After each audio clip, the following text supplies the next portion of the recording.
Manticores.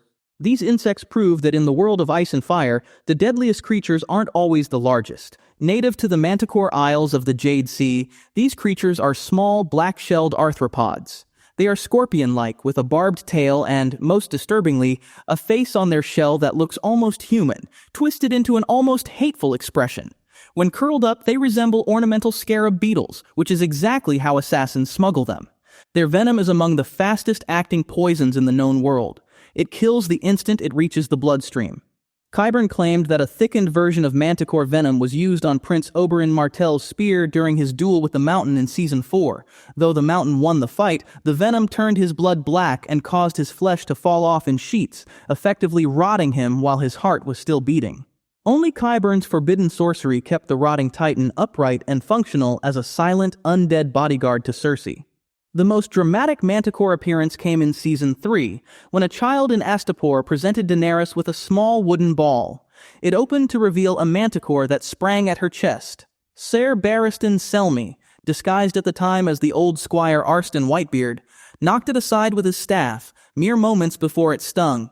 Had his reflexes been a half-second slower, the Mother of Dragons would have been killed by an insect on a dock. Manticore venom also turned up in Grandmeister Pycelle's poison stores, in Braavosi menageries, and in the Faceless men's lethal repertoire. Even the grotesques carved on Dragonstone include manticores, proof that even Dragon Masters knew to fear these tiny terrors.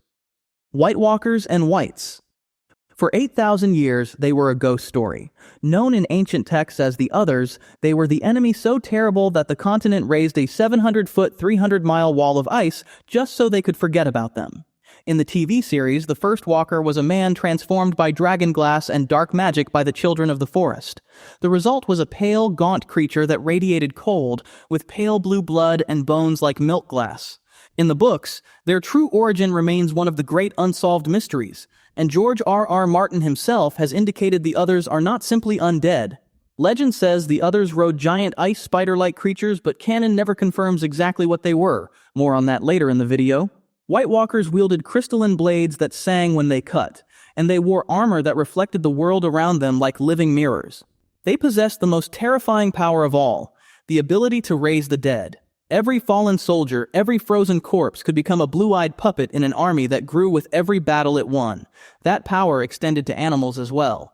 The very first Game of Thrones scene established the threat when a Night's Watch patrol finds wildlings butchered by walkers beyond the wall, their bodies arranged in ritualistic patterns. From then on, the series slowly escalated the horror, starting with dead men attacking Castle Black, moving on to Sam killing a walker with a dragonglass dagger and watching it shatter like frozen glass in Season 3. And then the full apocalyptic reveal at Hardhome in Season 5, where the Night King resurrects an entire field of dead wildlings simply by raising his arms. Jon watches in horror as they rise to their feet, each blue-eyed and obedient. On the plus side, it was also at Hardhome that Jon realized Valyrian steel could withstand their ice blades, shattering a walker with Longclaw. The stakes were raised several notches in Season 7, when the Night King killed the dragon Viserion with an ice spear, turning it into an undead weapon that breathed blue flame powerful enough to shatter the wall itself. And the final reckoning came in the Long Night, when Arya Stark drove a dagger into the Night King's chest. And every walker, every wight, every reanimated horror collapsed into nothing. 8,000 years of dread ended in a single thrust. Children of the Forest. Before the first crown was forged or the first wall raised, Westeros belonged to the Children of the Forest. In their own true tongue, they called themselves those who sing the Song of Earth, while the giants referred to them as Wodak na Gram, meaning little squirrel people. They are small by the standards of men, standing no taller than a human child, with a clawed 3 fingers and thumb on each hand in the books, and 5 fingers in the TV series. They have dappled skin like the hide of a deer, and eyes of slit-pupiled gold-green that catch the light like an animal's in the dark. As the name suggests, they lived in the silence of the woods, carving the faces of their nameless gods into weirwood trees. Through the weirwood roots, the Greenseer children could see across time, while the Skinchangers could transfer their consciousness into the minds of wolves and eagles. When the first men arrived from Essos around 12,000 years before conquest, they brought bronze and fire, and started hacking down the sacred groves. The children fought back with a fury that redrew the map of Westeros. Legend says their sorcerers called down the Hammer of the Waters, shattering the land bridge known as the Arm of Dorn, and later the Neck, to slow the invasion. But it was not enough. The first men already had a foothold, and no tide could wash them away. In an act of desperation, as the TV series tells it, the children used dark magic to turn captured humans into the first White Walkers. During Season 6, Bran witnesses in a vision that these beings were originally intended as weapons. However, they eventually turned on their creators, nearly extinguishing all life during the Long Night. In the books, the other's true origin remains unknown. After about 2,000 years of war, both sides eventually grew weary of the bloodshed, and met on the Isle of Faces to sign the pact, effectively ending the Dawn Age. The children kept their forests, the first men kept their settlements, and in the long peace that followed, the two peoples grew close enough that the children shared what they knew, the worship of the old gods, and the practice of prayer before the Weirwood Faces. In the Age of Heroes, they got closer still. It was recorded that the children gave the Night's Watch 100 obsidian daggers every year during the Age of Heroes to defend against the darkness beyond the wall. By the time of the War of the Five Kings, the children of the forest were believed to be extinct, and to the Andal-descended peoples of the south and the lords of the Seven Kingdoms, they were dismissed as myths. But the children reappear in Season 4 to rescue Bran from a White attack outside the Three-Eyed Raven's cave. However, their story reaches a tragic conclusion in Season 6, when one of the last children, Leaf, sacrifices herself to ensure Bran's escape. Giants and Mammoths. Alongside the children, giants once roamed Westeros as the world's primordial muscle. Standing 10 to 14 feet tall, they are towering humanoids with sloped foreheads and bodies wrapped in coarse fur. Their companions, the Mammoths, are just as staggering, massive tusked creatures that also served as beasts of burden, capable of carrying giants on their backs across the frozen wastes of the far north. Notable giants include Wunweg Wun Darwun, better known as Wun Wun, and Mag Martun Doweg, or Mag the Mighty. In the show, Mance Rayder names him the King of the Giants. In the books, he is described more as a chieftain. By the time of the series around 300 AC, both species were relegated to bedtime stories, told to frighten children south of the Wall. But the nightmare came back to life in Season 4, when giants and a mammoth emerged from the tree line with Mance Rayder's army. In that epic battle, Mag the Mighty falls to Gren and 5 brothers of the Night's Watch, who died holding the gate. Wun Wun, the last of his kind, fought alongside Jon Snow's army in Season 6's Battle of the Bastards, surviving arrows, bolts, and javelins that would have felled any man 10 times over, before being killed by Ramsay Bolton's final arrow to the eye. Even after death, giants retained their ability to terrorize humans. In Season 8, an undead giant smashed through Winterfell's defenses before being killed by Lyanna Mormont, who stabbed it in the eye with dragonglass as it crushed her. Ancient, proud, and ultimately doomed, the giants were living proof that the old stories were never just stories. Direwolves. The direwolf is the sigil of House Stark, carved into their banners and the stone of their ancestral tombs. For nearly 2 centuries, they were believed extinct south of the Wall, until 298 AC. In the series' opening act, Ned Stark and his children discover a dead female direwolf, killed by a stag's antler, predicting the plot of the entire series. Beside her are 6 pups, one for each Stark child, including the white-furred, red-eyed runt Ghost, found separated from the litter by Jon Snow. What makes the direwolves extraordinary isn't just their size, though they grow as large as ponies with jaws that can take a man's arm. Rather, it's the bond they have with their owners. Each wolf mirrored the fate of its Stark.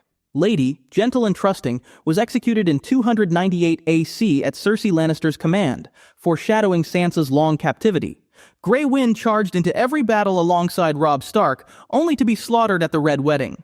Nymeria, driven away by Arya to save her from the Lannisters, disappeared into the Riverlands to lead a massive, feral pack, a reflection of Arya's own journey into the wild. By the final years of the story, most had fallen. Summer died protecting Bran from the dead in the Three-Eyed Raven's cave, and Shaggy Dog was killed when Rickon was handed over to the Boltons in Season 6. Only Ghost endured.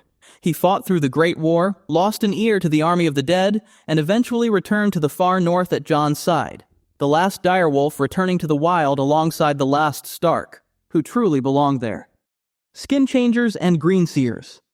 Among the free folk beyond the Wall, certain individuals are born with a gift that most Southerners would call witchcraft, the ability to project their consciousness into the mind of an animal.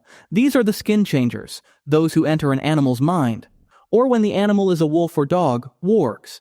Some believe this power was inherited from the children of the forest during the Dawn Age, and it comes with rules written in blood. To break these is to commit an abomination.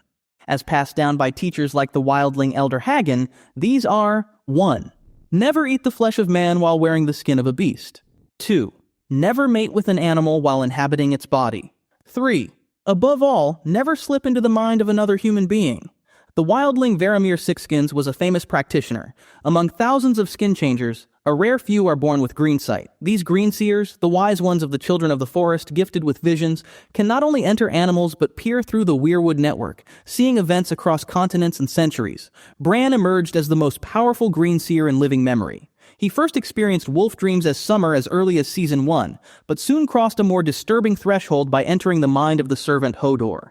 In the tragic events of 303 AC, Bran warged Hodor across time itself, an act so traumatic it shattered the man's past identity, collapsing his entire life into a single desperate command: hold the door. By the series' end in 305 AC, Bran's abilities made him something beyond human, the Three-Eyed Raven, a living archive of all human memory. He became the last vessel of the old gods in a world that had mostly forgotten them. We're deep into the lore now, and we're not done. If you're still here, you're a real one. Share this with someone who thinks they know everything about Game of Thrones. I promise there's something in here they've never heard. Shadowcats are the apex predators of the wild frontier, massive felines somewhere between a tiger and a mountain lion, cloaked in thick black fur with white stripes. Their eyes glow at night. From the mountains of the moon in the Vale to the haunted forest beyond the wall, they stalk any region where the terrain turns steep and civilization thins out. Legendarily vicious and nearly impossible to track, a Shadowcat can reportedly smell blood from as far as 6 miles away and disembowel a man with a single swipe of its claws. In the north and the Vale, a cloak made from their fur, a shadowskin, is a mark of a master hunter and a highly prized possession. However, as Varamir describes them, these beasts are cruel and vain, and are also the hardest animals for a Skinchanger to dominate, as they fight back against the mind of their master. One Shadowcat even accidentally altered the course of history. A young ranger of the Night's Watch named Mance Rayder was mauled by a Shadowcat while on patrol. A wildling woman saved his life and mended his shredded cloak with scraps of red silk from Ashai. When Mance returned to the Shadow Tower and was ordered by Sir Dennis Mallister to burn the non-regulation cloak, he chose his freedom instead. That single act of defiance, sparked by a Shadowcat's claws, led Mance to desert the Watch, unite the 90-odd tribes of the Free Folk, and eventually march an army of tens of thousands against the Wall. The Kraken. No sailor in the known world crosses open water without fear of these undersea creatures. They are the colossal, multi-tentacled predators of the abyss, capable of dragging a whaling ship to the seafloor in a matter of seconds. While never definitively confirmed on screen, the evidence for these creatures runs deep through the history of Westeros and Essos. Varys reported to the Small Council that a Kraken had pulled down an Ibbenese whaler off the Fingers, an omen promptly ignored by the Lords of King's Landing. Long before that, the priest king Lodos attempted to summon Krakens to crush Aegon the Conqueror's fleet. When the depths failed to answer his call, Lodos filled his robes with stones and walked into the waves to consult his god. There is also the rumor that House Celtigar of Claw Isle possesses an ancient horn capable of summoning these monsters from the crushing depths of the Sunset Sea. While many regard the Kraken as a thing of legends, the Ironborn have built their entire identity around it. House Greyjoy has a golden kraken as its sigil, and their ancestral throne, the Seastone Chair, is carved from a mysterious, oily black stone.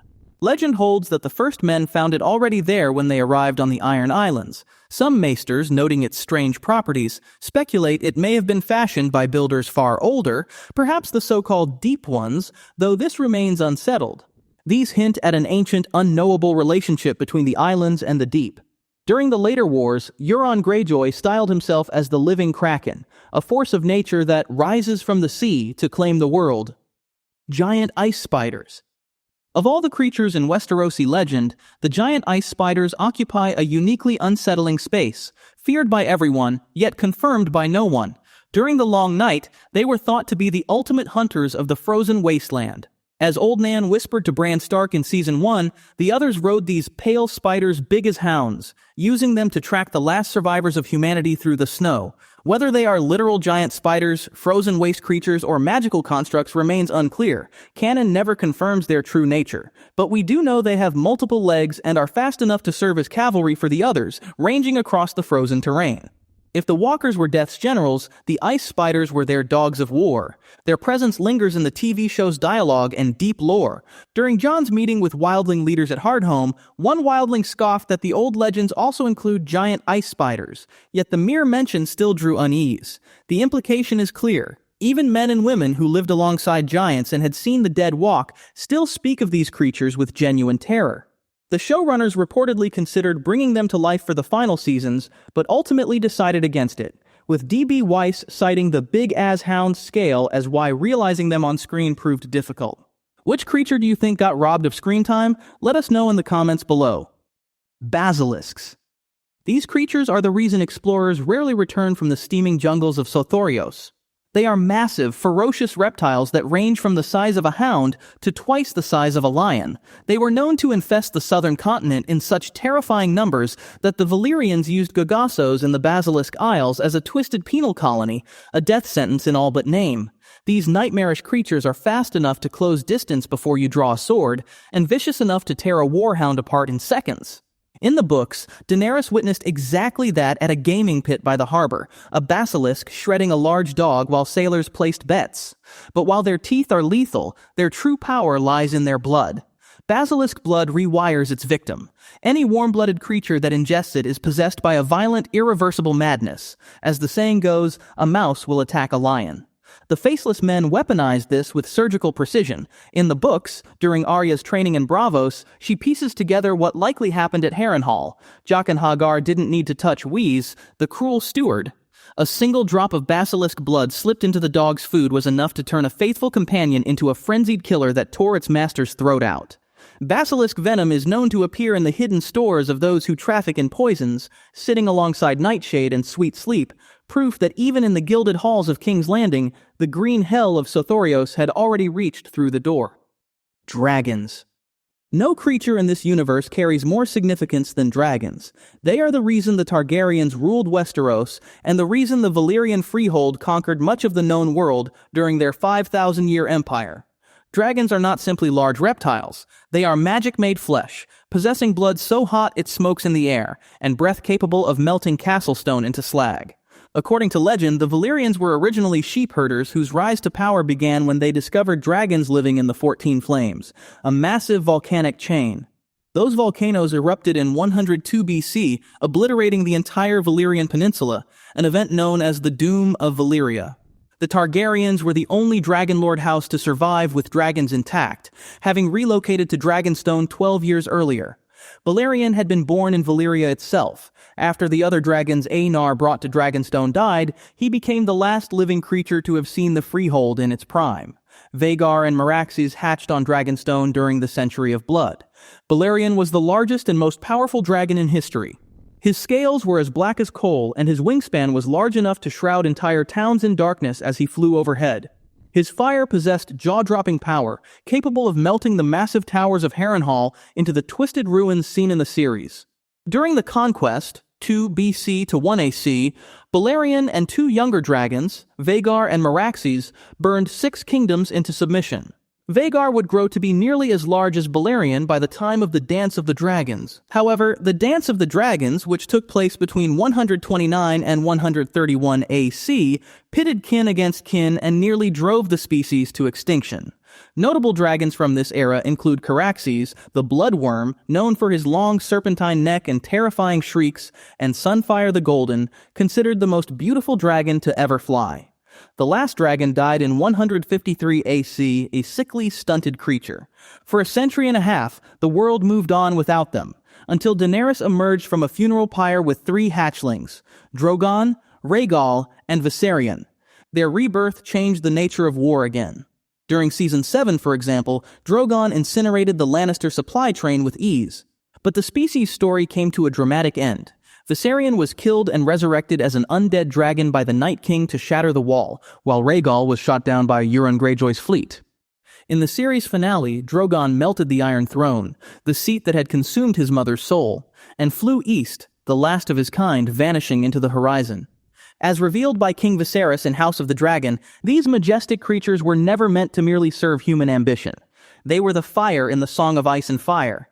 So there you have it, every mythical creature in Game of Thrones. If you want more deep dives like this, subscribe and turn on notifications. Thanks for watching, and we'll see you in the next one.